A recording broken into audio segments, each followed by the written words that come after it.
शहराची खबरबात या बातमीपत्राचे प्रायोजक आहेत Mac care super speciality hospital Ahmednagar. Congratulations वहिनी, बाळ झाल्याबद्दल। पण मी ऐकलंय डिलिव्हरी फार क्रिटिकल होती। आता ठीक आहे ना सगळं? अगं होता थोडा प्रॉब्लेम, पण स्त्रियांच्या आरोग्याची संपूर्ण काळजी घेणारं मातृसेवा होतं ना साथीला। सगळं सुरळीत झालं। किशोर वयापासून ते रजोनिवृत्तीपर्यंत स्त्रीच्या आरोग्याची संपूर्ण काळजी घेणारं अहमदनगर मधील पहिलं स्त्री रुग्णालय Matruseva women's hospital obstetric ICU। किशोरवयीन आणि विवाहपूर्व समुपदेशन, गरोदर माता तपासणी आणि प्रसूती, पहिल्या सिझेरियन नंतर नॉर्मल डिलिव्हरीची सोय। मातृसेवा विमेन्स हॉस्पिटल, सक्कर चौक, नवीन टिळक रोड, अहमदनगर। फोन 9850200017।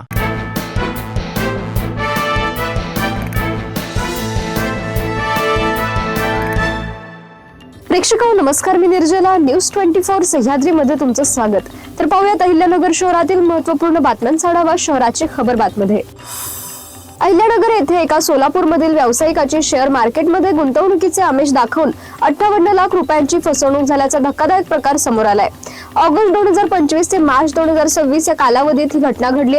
आरोपींनी बालाजी अंबादास यनगरदून या फिर्यादीचा विश्वास संपादन करून त्यांना मोठ्या नफ्याचे स्वप्न दाखवले आणि वेळोवेळी 58 लाख रुपये गुंतवून घेतले। मात्र परतावा न मिळाल्याने फसवणूक झाल्याचे लक्षात आले। या प्रकरणी बुधवारी कोतवाली पोलीस ठाण्यात आरोपी अजय कुमार कंकारिया आणि अभिनंदन कंकारिया या दोघांविरुद्ध गुन्हा दाखल करण्यात आला असून पोलीस अधिक तपास करत आहेत।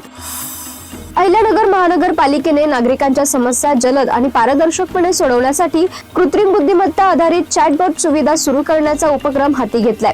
राज्य सेवा हक्क आयोगाच्या नाशिक विभागीय आयुक्त चित्रा कुलकर्णी यांच्या दौऱ्यात या कामकाजाचा आढावा घेण्यात आला। नागरिकांना वेळेत सेवा देण्यासाठी नवीन सेवा केंद्रांचीही उभारणी केली जात आहे। महानगरपालिकेच्या या नाविन्यपूर्ण उपक्रमाची राज्य सेवा हक्क आयोगाने विशेष दखल घेतली असून त्याचा सविस्तर अहवाल मागवण्यात आला आहे। आगामी वार्षिक अहवालात या उपक्रमाचा विशेष समावेश करण्यात येणार आहे। 12 जुलै 2026 रोजी सायंकाळी 7:30च्या सुमारास अहिल्यानगर कल्याण रोडवरील शिवाजीनगर परिसरात 2 दुचाकींची समोरासमोर भीषण धडक झाली होती। यामध्ये संतोष लक्ष्मण चौगुले यांचा दुर्दैवी मृत्यू झाला। संतोष चौगुले हे मॅकेअर हॉस्पिटल कडून ढवळपुरीकडे जात असताना भरधाव वेगाने येणाऱ्या एका अज्ञात दुचाकी स्वाराने त्यांना जोरदार धडक दिली। या अपघातानंतर अज्ञात चालक मदतीसाठी न थांबता घटनास्थळावरून पळून गेला।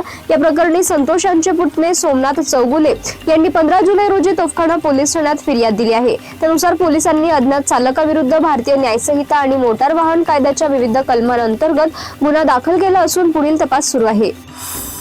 अहिल्यानगर शहरातील माळीवाडा परिसरात प्रतिबंधित सुगंधी सुपारीपासून तयार करण्यात आलेल्या माव्याची विक्री होत असल्याची माहिती मिळाल्यानंतर कोतवाली पोलिसांनी बुधवारी रात्री धाड टाकून कारवाई केली आहे। या कारवाईत प्रतिबंधित मावा व रोख रक्कम असा मुद्देमाल जप्त करण्यात आला असून 5 जणांविरुद्ध गुन्हा दाखल करण्यात आलाय। सचिन सुधाकर ससाणे व विजयसिंग सूरज भानसिंग यांना ताब्यात घेण्यात आलंय। तर कैलास बबनराव मोकाटे, केशव पांडुरंग मोकाटे आणि सुभाष डागवाले हे तिघे पसार असून त्यांचा शोध सुरू आहे।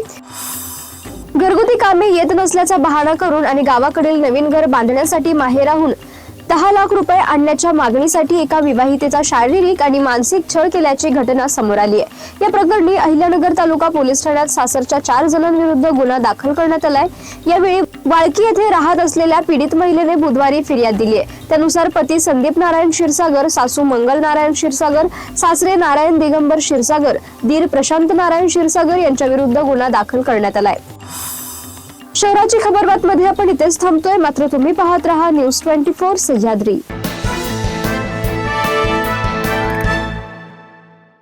या बातमीपत्राचे प्रायोजक होते Mac care super speciality hospital Ahmednagar.